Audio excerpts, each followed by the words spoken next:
Hello everyone. Today we're going to be talking about CDC, that is change data capture. And to the ones here that are data engineers or the ones that are preparing to be a data engineer, this is information that I have went ahead and created some notes out of. But at the same time, my main intention through this video would be to educating all of you all that what it actually is and what are the traditional approaches of doing it, but at the same time how it is being handled in the modern cases. So CDC is simply change data capture. So as you can see over there are amazing articles that are there over the internet, right? And there are few that I have summarized over here. But at the same time, we are going and referring some of them.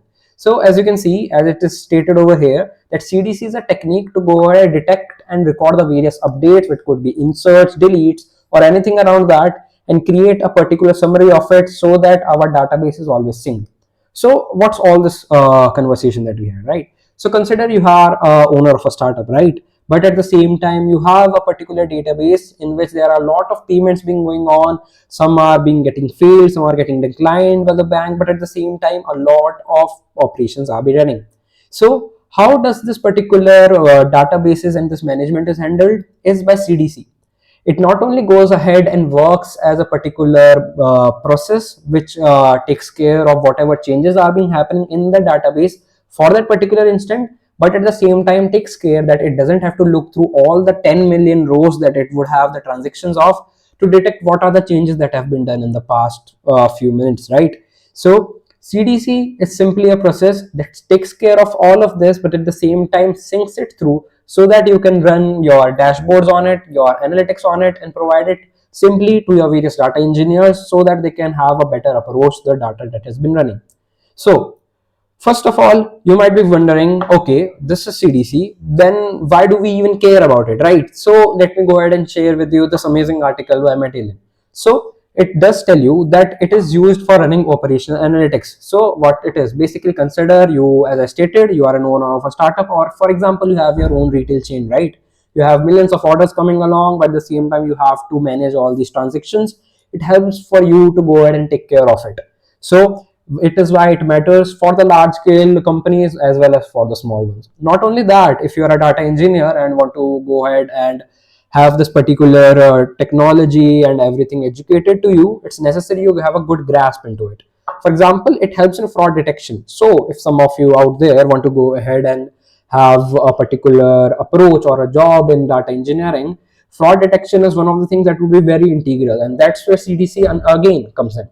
It helps you to run real-time monitoring on the various databases. As stated again, all those various logs and everything that have been generated would be taken care of. So it's not necessary. It would be going ahead and traversing all your database again and again, creating much more workload on your processing setup, but at the same time limiting it and detecting what are only the changes that have been done in this particular time limit. So it takes care of that. But at the same time, not only that, it helps in AI ML. As everyone knows, AI ML is the growing field that is happening nowadays, right? And every data engineer looks forward to have its place in the AI ML. So that's where it also comes into use. CDC have its different approaches, be it with the traditional approach or with the modern scale that I have told you more about later in this video. But at the same time, we will go ahead and tell you what have been these traditional approaches, which has been, of course, batch processing. So before I dive into that, these are the few of the cases that it relates to. These are the few of the articles that I would be going ahead and attaching in my post. So you can go ahead and review them all along for your use case. But at the same time, before we go through all of that, let me tell you what is the traditional approach and what it has been from the start. So it's been batch processing.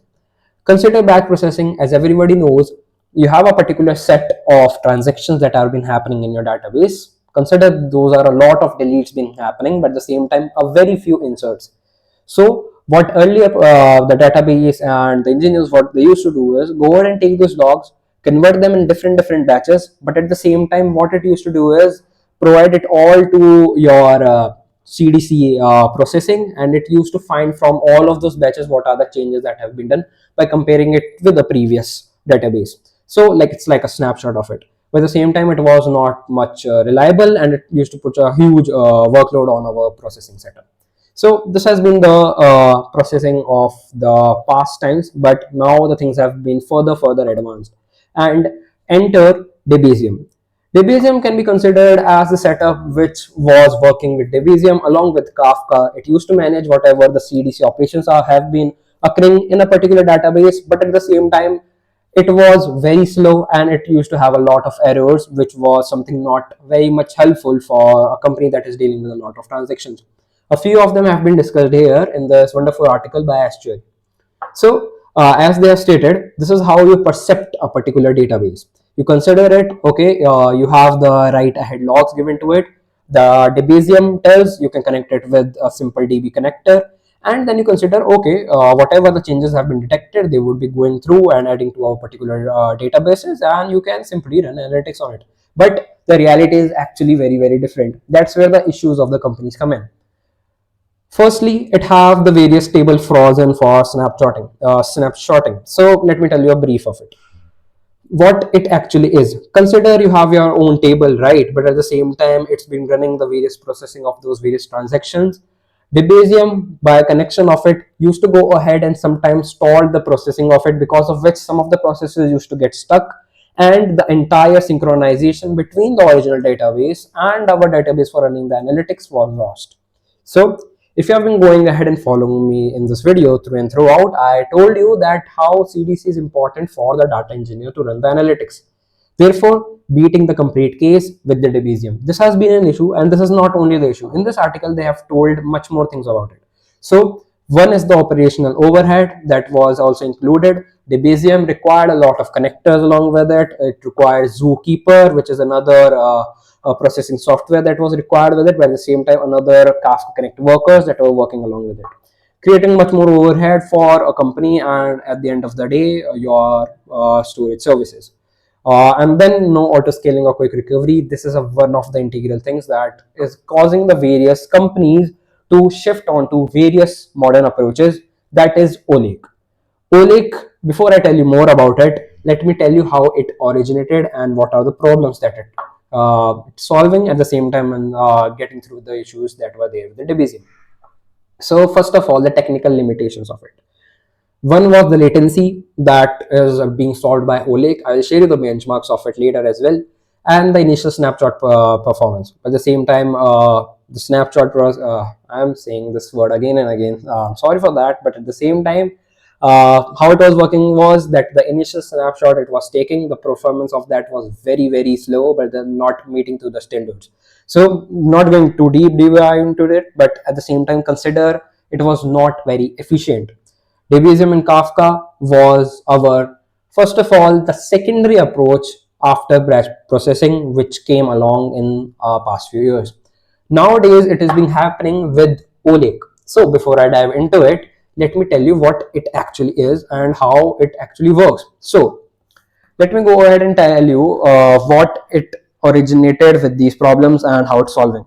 Olake has different offerings. One is the Olake UI. So if you are not a very technical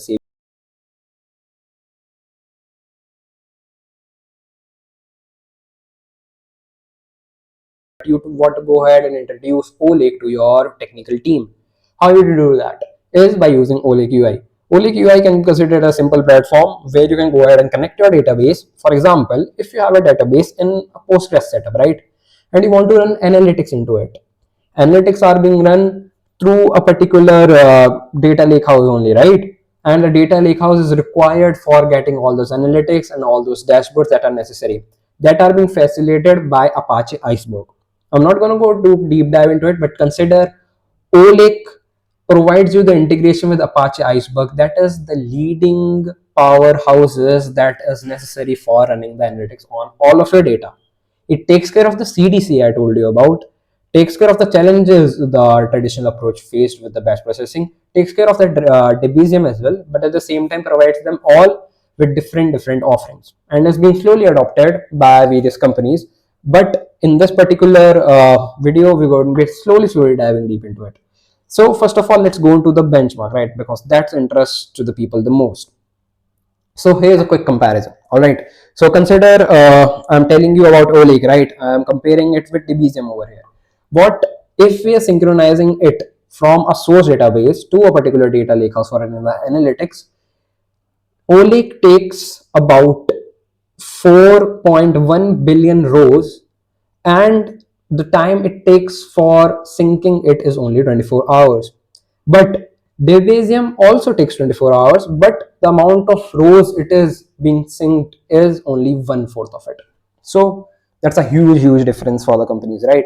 At the same time, it is doing it all together with a very minimal costing, that is $75, which if we compare to another offering of Airbyte, it's actually multiple times cheaper than it. So, as you were talking about the various articles, we have slowly dived into Olake and how it's been working together with today's offerings. And now we're going to be diving about into the docs. So, if you're a data engineer, I told you about Olake UI, right? And let me tell you how you're going to be working with if you're using it with Docker Compose. So, here are the docs, and you can review it by yourself. You can go into Olake UI and look how the things have been working over there. It's right now at a beta stage, but works very much fine with it. I have experimented with it, but at the same time, I have also created a summary video. So if you want to check out, I will be surely sharing it as well. So how it works is, consider you have your source JSON and your destination JSON. It takes care of all the logs and the streamings that have been done for detecting all those change of that data capture.